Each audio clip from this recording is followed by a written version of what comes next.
Hi, welcome back to this Monday edition of Focal Point AFR Talk. Brian Fisher is my name. Glad to have you in the conversation today. We've got Share-a-thon coming up in April 8 through 10. And we would love to have your listener story to use during Share-a-thon. If you call 800-326-4543, option 8, I'll give the number again here in a moment, 800-326-4543, and hit option 8. You'll have the opportunity to record a particular story of how God has used AFR in your life, how we have motivated you in some way to be involved, to be engaged in the culture war, how we have helped you to grow in some way as a Christian, or you can tell us what encourages you the most about AFR. So call us and share your story. It'll be recorded, and we will have the opportunity to use it during Share-a-thon April 8 through 10. That's 800-326-4543, 800-326-4543, and hit option 8. Now, I got one other question. I don't know if bring the production team in on this one. And it just depends on how much attention you have paid to the rundown that I so laboriously produce every day. But I'm talking here to Jeff and Rob and Wesley. This was the original name of a soft drink, and I want you to guess what soft drink it was the original name of. Oh. This soft drink was originally called, this is the first title or name of this soft drink, Bib Label Lithiated Lemon Lime Soda. Bib Label Lithiated Lemon Lime Soda. Well, if I hadn't looked at your rundown before the show, I would have no clue. Okay, does Rob have a clue? Rob, do you?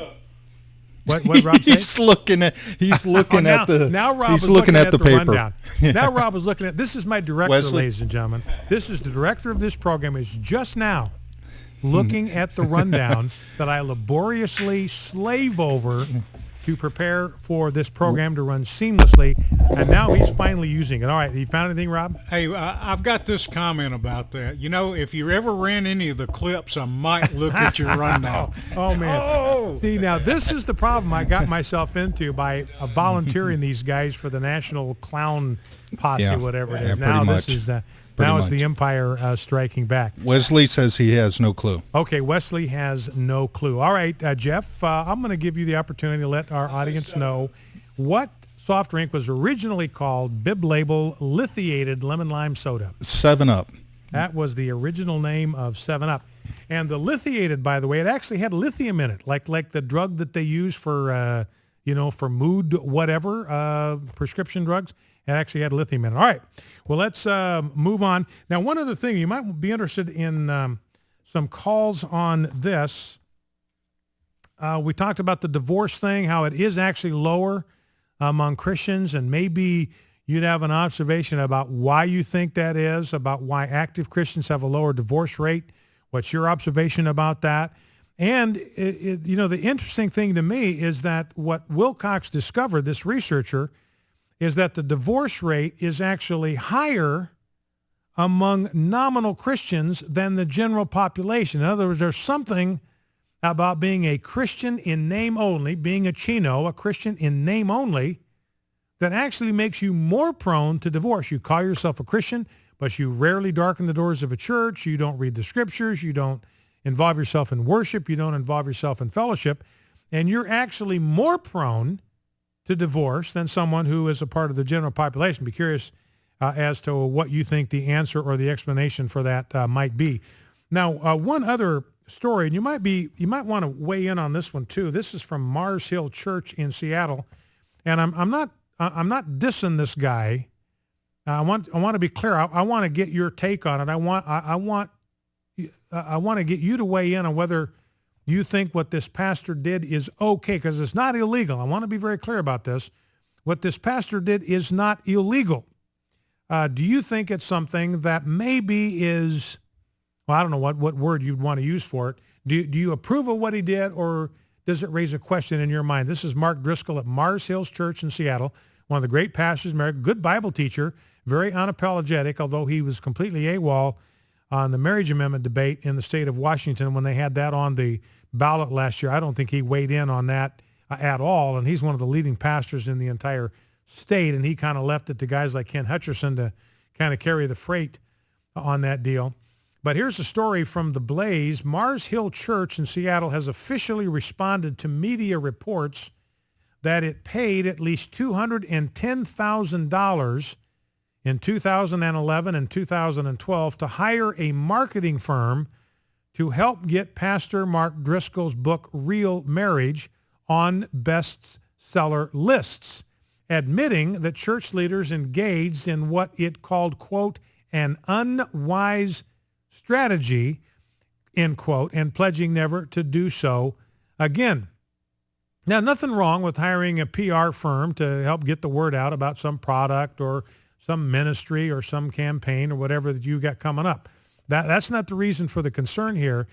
The reason for concern here is that the church spent $200,000 to buy copies of this book in order to get it on the New York Times bestseller list, to make it look like, in my judgment, to make it look like the book was more popular than it actually was, because they did get it for 1 week on the New York Times bestseller lists, but the church itself paid for 11,000 books at a tune of between $18.62 and $20.70, and then they that added up to a total of $123,600 for books that were bought by individuals. In other words, they basically gave people money.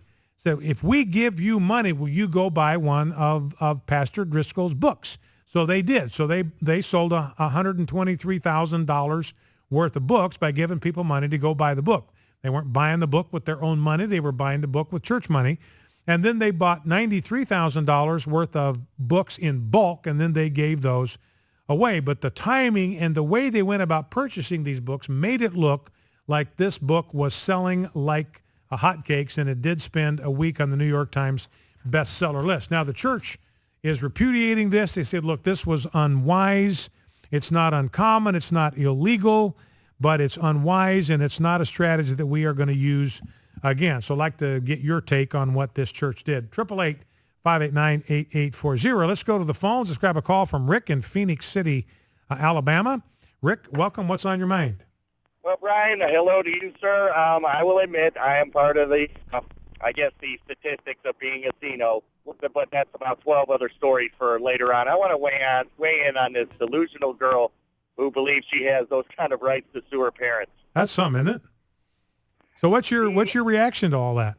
My take on it, you're probably not going to like the reasoning. My take is, first of all, A, she is not an adult. To me, an adult is 21. When you're 21, yes, you're an adult. I lived in my house till I was 25, and there were rules. And if you didn't follow them, the door was open for you to walk out of.